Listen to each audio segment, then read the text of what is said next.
More time, Coach, for me. Hey, sure. I see the bus coming in. It takes about 3 minutes. Get right here. I gotta go to the bathroom. They halfway up there. Just always just make sure you step up on that bus. Legendary, Just press keep mute an real eye quick. on them. For Legendary, press mute.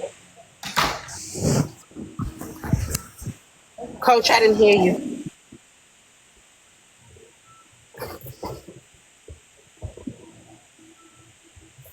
Can you hear me now? I can. Mm-hmm. Okay. So are you saying okay, so when you was talking about the trust has to be matured for at least 2 years. Um so is it better like when you first acquiring property or doing business or whatever to go ahead and have that trust already set and then put that property or whatever you're trying to do into that particular trust, that way it can already be matured within those 2 years? Like, can you explain that more? Correct. So, for instance, right, you want to know about trust first. Remember, everything is going to start with you knowing what you're doing first, right? Right. Though you should have your asset protected trust already established and do an amendment to it with the property after you've purchased it. You're going to do a deed transfer, right? So you're going to do a quick claim deed in order to convey the property into said trust. When you convey it, you are literally selling the property to the trust. You see? So when you're selling that property to the trust, you no longer own it. When you have a revocable trust, the trust is still you. You're the trust and the trust is you. That's why it's only operational. When you have an irrevocable trust, you no longer own it. You have done total separations. This is where asset protection starts to truly come in. So once you have property, you're going to take that property after it's registered and it has its book number at your registered deeds office. You're going to go with your quick claim deed and you're going to convey and transfer that deed of trust into your irrevocable trust. You're going to amend and do an addendum to your certificate of trust, adding that property into the physical trust, right? Now, you're going to send that back for the registration so it can be added. The addendum can be added to your signed off trust documents. That's going to get signed off as well. Now you have it protected. After 2 years, it cannot be contested.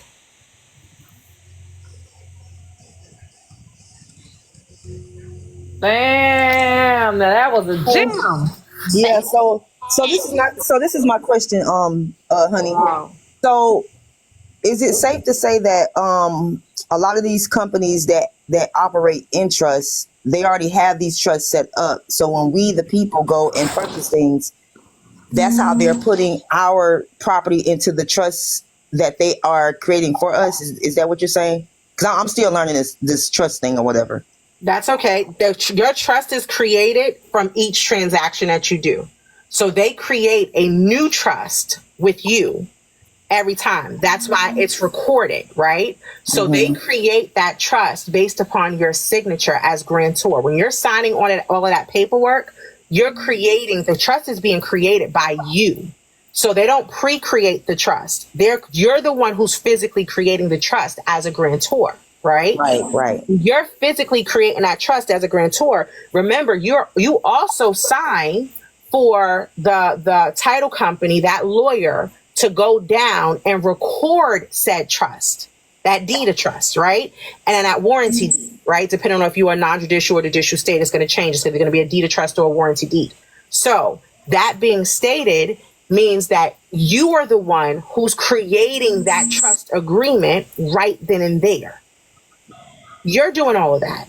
You became the grantor based on the time of initiation of application. Initiation of application is equivalent to being the grantor. You are the one who's always initiating the application. Make sense? Make perfect sense. Yeah. So The you only reason stated why I'm asking application. because when I started digging into my mortgage and looking at my deed, I seen certain words that I've learned this far, like grantor and all the other stuff. I'm like, how was I the grantor? I wasn't. but like y'all said, you sign the documents, and again, ignorance of the law is no excuse. That's why it's important for us to know exactly what we're getting into when we're going out, acquiring assets and properties and all these other different things that we're doing. So I really appreciate you and your knowledge. Always my humble pleasure. Oh,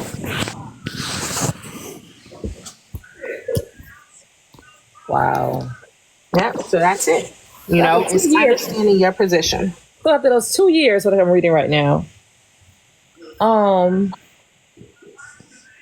it says a trust is said to mature after 2 years. But what happens when it matures? That means that it cannot be contested.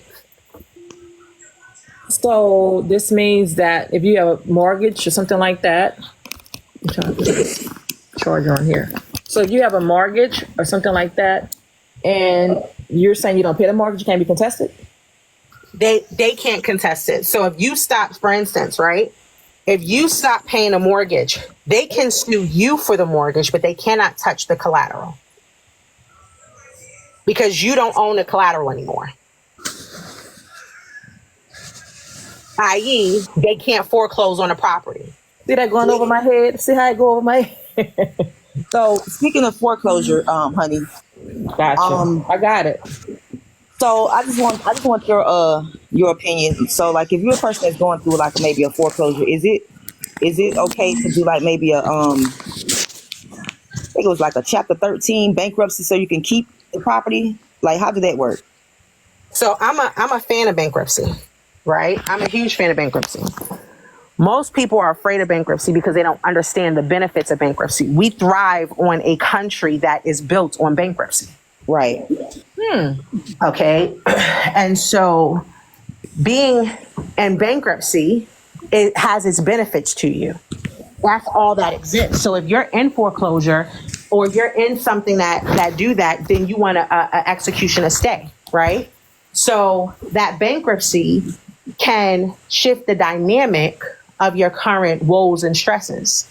So I'm a huge fan of bankruptcy. Like I always tell people, when it comes to credit, right? The one thing you want to learn as a people, stop utilizing your personal credit. Your personal credit should only be means to be utilized as a personal guarantee. That's it. Everything else should be under business credit so that business can file bankruptcy and your personal credit will never hurt. Which means that within 3 months, you can start rebuilding credit on that business credit, because guess what is a part of your actual decree for your bankruptcies? That it shall not be made on any public forum. That means that bankruptcy reporting on business or personal credit is illegal. All you have to do is to pull the documents, go down to the county clerk, have the county clerk sign a notice that says that they're not supposed to do so, and bankruptcy is right off of your credit. Okay? That's all, because it's not supposed to be reported. And it says it in the actual bankruptcy decree. Wow. Okay? So when we understand that, again, when we know better, we do better. So I am a firm believer that if you need to buy yourself time to do the things that you need to do, then it is going to be very wise that you file bankruptcy. Most people fear bankruptcy because they don't know how they will recover, or they think that it's going to take them 7 years to recover, and that is completely untrue. Right. Yeah. That's why I was thinking about filing a Chapter 13 bankruptcy to keep property, but I just wanted to make sure that would be the appropriate bank chapter to do. That's the best thing you can do. We are built on a foundation that was based on bankruptcy. This is why we have a credit system now. Right. Okay, so I am in the right direction. So yeah, I'm glad we had this conversation this morning. So I'm gonna go ahead and go forward with what I was looking to do with the Chapter 13 in order to keep the property. But what you had said something about express to it was something you just said about I guess, keeping the property when you're doing the bankruptcy, chapter 13? So if you're filing a chapter 13, they can look to sell the property. So you want to go into a chapter 7. But here's the thing, when you're filing a chapter 7, you literally have 90 days before you have to make a decision.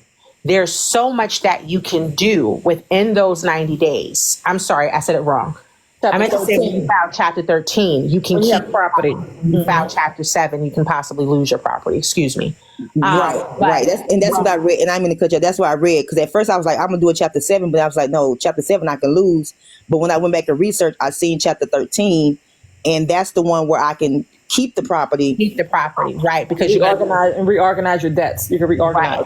Right. And you have 90 days, right, before you have to actually go in to finalize anything. So with that, use those 90 days to build a case and start a claim against the mortgage company with the federal agency that regulates them. Okay. I'm going to make sure I do that part too. I need a little bit more knowledge. I know Tanya going to say, I told her that 1,000 times. I want the people want to know, not me this time, because I already asked you. Okay. People want to know if they have a credit card, say with Navy Federal, and it's pretty steep, or credit card with any bank, how can they get around to transfer into their business name or either totally discharging the debt from the credit card? Okay, so totally discharging the debt from credit card, I cannot tell you on public, right? Oh. But it can be done. Oh, it can be done. That's for sure. Really? Really? Yep, it can be done. That's for sure. But on a public platform, I cannot tell you because we got to understand private person versus public, right? Right. There are things that can be talked about in public and there are things that cannot be talked about in public, right? So I can't talk about that in public, but yes, it can be done. In terms of when you are looking to transfer, what you would do is, first of all, you would make sure that your overall personal credit scores are where you want it to be. Then you would begin to opening up your business revolving credit. Transfer that personal credit card over to one of your business credit cards. That's going to be your easy public way to do it, right? A balance transfer. See, what people don't realize is credit funneling, they already teach you that. You just don't open your eyes to it. I'm going to give you an example of something. You got excellent credit. You getting notices in the mail. You getting, these responders in the mail that is constantly telling you to do balance transfers. That's all credit is balance transfers, right? IOUs, and I'm going to credit your account. We transfer one credit to the next credit. That's literally all everyone sits back and does, okay? They teach you that. If you own a home or own any homes or your businesses own a home, you're going to get constant mailers about refinancing with cash out to debt consolidate. They literally teach you this, but people don't pay attention to it because I'm going to say some words that you guys are not going to like. Hear me logically, not emotionally when I say this, okay? That is a poor man's mindset to think that they can pay off all their debt. Everything you do is nothing but debt. You operate under debt notes. Make it make sense for yourself. That's the worst thing you could do. One of the next worst things you could do is buy a home under your name for yourself and live in it.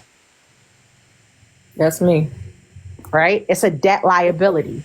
I don't care if you purchase that home for $100,000 and it's worth $500,000 right now. Guess what? You still will not enter into the green because I want you to add up how much you how much you paid out for interest, then add up how much you paid out for taxes and insurance all through those years. And let's not even begin to mention the upkeep that every time something broke, you had to fix it. And if you did any upgrades, add it all up and tell me if you broke even. No, because it's a liability. A single home, right? Always is. Always is. It's a liability. It's the worst decision you can make. The worst financial decision you can make. But that's the dream that they sell y'all to make y'all think that y'all got somewhere because you do not understand historical financial structure. Yep. Okay. So all they do is transfer money. That's all it is. is credit being transferred, funneling back and forth. You have to learn to use credit, to get credit, to pay for credit. And when you understand using credit to get credit, to pay for credit, then you understand historical financial structure. Right, because when you read the information, it tells you that the banking system is dependent upon credit. So it all makes sense. That's it. That's all it is. So when it comes down to if you got personal large accounts and your credit scores are not where you want it to be, but you don't have anything else other than the fact that you maxed out your cards on your credit account, go and get some high limit authorized user accounts to balance out your usage. Understand the data points. 30% is revolving credit usage, right? 30% of your credit score. That's 165 data points. Okay. So if you want 800 scores, you're going to be at 635 if you have maxed out credit cards. So you can change being at 635 and a credit score and get back into the 700s just by getting some great authorized user accounts with high limits and longer terms. All you got to do. You got to know how to funnel through the system. Like I said, when you understand the mechanisms, you know how to navigate through the water smoothly. Exactly. It only get choppy when you don't know which way to go. Exactly. Good information. Really appreciate you. I done used 20 pieces of paper. So it's my pleasure, guys, always. But I do have to run. I got to go for my IV infusion. That's why I was getting ready while we were on the phone. I know I was moving a lot. I apologize, but it's always love, guys. I hope that I answered every question that you have. I'm going to try to come back on live myself, maybe tonight. If not tonight, then by Wednesday. But I will try to be on tonight for you guys. I'm actually going to talk about wealth management. So hopefully Wealth management? Yep. Some investments that you guys should be making. So we're going to talk about diversifying your portfolio, your financial portfolio.